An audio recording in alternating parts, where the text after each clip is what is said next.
The 10 worst typhoons to ever hit the Philippines.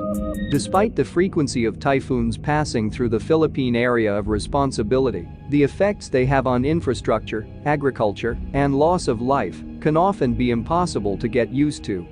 Here is the list of some of the worst typhoons to ever hit the country. Typhoon Haiphong. The most devastating typhoon to ever hit Philippine shores happened even before the country gained its independence from Spain.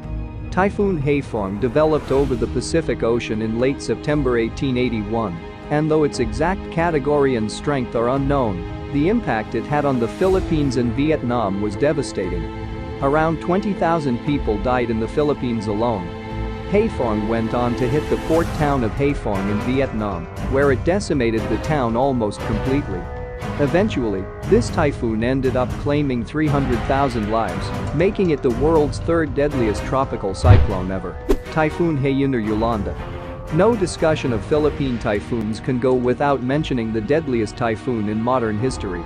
Super Typhoon Yolanda had 10-minute sustained wind speeds of 230 km per hour and 1-minute sustained wind speeds of up to 315 km per hour, causing widespread destruction and storm surges.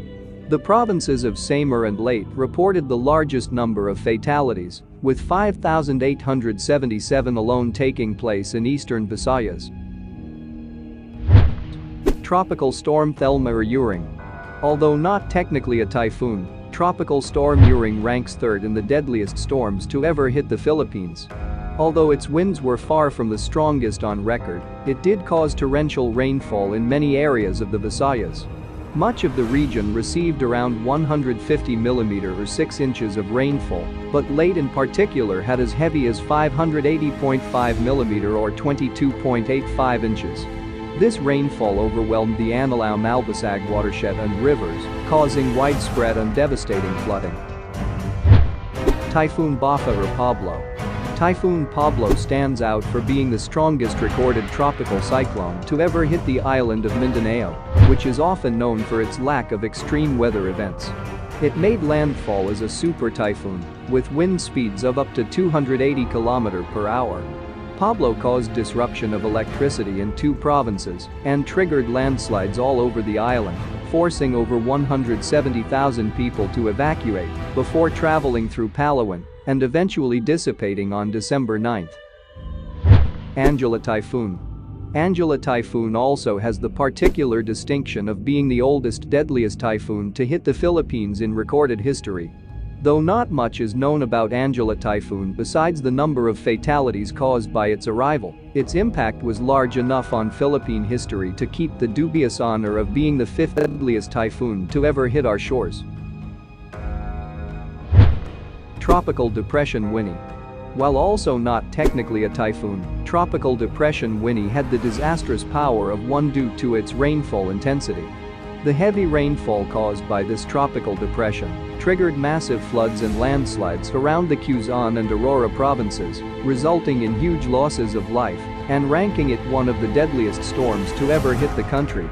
It eventually turned to a north-northwesterly track and was last located along the northwestern Luzon coast on November 30th before dissipating.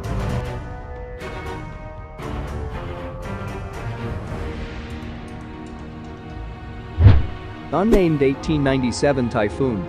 Although Typhoon Yolanda may be the freshest in recent memory, the provinces of Samar and Leyte are no strangers to deadly weather events. An unnamed typhoon that made landfall in October 1897 tore through the island of Leyte a little over 200 years before Yolanda. Though it wasn't given a meteorological name, it caused enough extensive damage to claim the lives of approximately 1,500 people. It was recorded by the Observatorio de Manila. Typhoon Ike or Nitang. Typhoon Nitang came out of a disturbed weather area near Guam before intensifying into a typhoon on August 30th. It had 10-minute sustained winds of 165 km per hour and 1-minute sustained winds of 230 km per hour, making it one of the strongest typhoons to hit the Philippines after the 1970 Pacific typhoon season. Nitang made landfall only 4 days after Tropical Storm Junhae hit the northern part of the Philippines and also arrived during one of the worst economic periods in the country's history. It was the worst typhoon to hit Surigao del Norte in 20 years. Typhoon Fengshan or Frank. Typhoon Frank is perhaps best known for its role in the tragedy of the passenger ship MV Princess of the Stars, which capsized near Sibayan Island during the peak of the storm. Rescue attempts by the Philippine Coast Guard were impossible due to the size of the waves, and around 870 people perished. The country was poorly prepared for the impact of Frank due to errors in forecasting, which predicted that Frank would track to the northwest away from the Philippines, when it instead tracked west and hit full force over Luzon. Typhoon Durian or Reaming. Typhoon Reaming at peak intensity had 10-minute sustained winds of 195 km per hour and 1-minute sustained wind speeds of 250 km per hour. Its impacts were only exacerbated by the activities of Mayon volcano, which at the time had minor eruptions. Despite earlier preparations by the government, the heavy rainfall caused by Reaming reaching over 457 mm or 18 inches in Albay clashed with the flows from Mayon, causing mudflows and lahar across the province.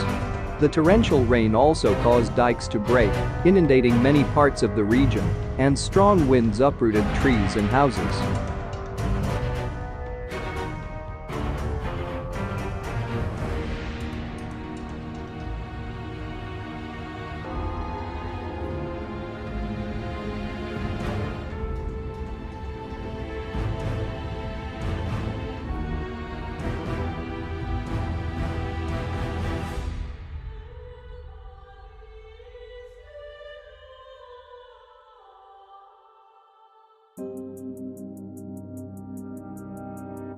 The history of the Philippines is peppered with storms, and their impacts feel even bigger on a small nation of smaller islands.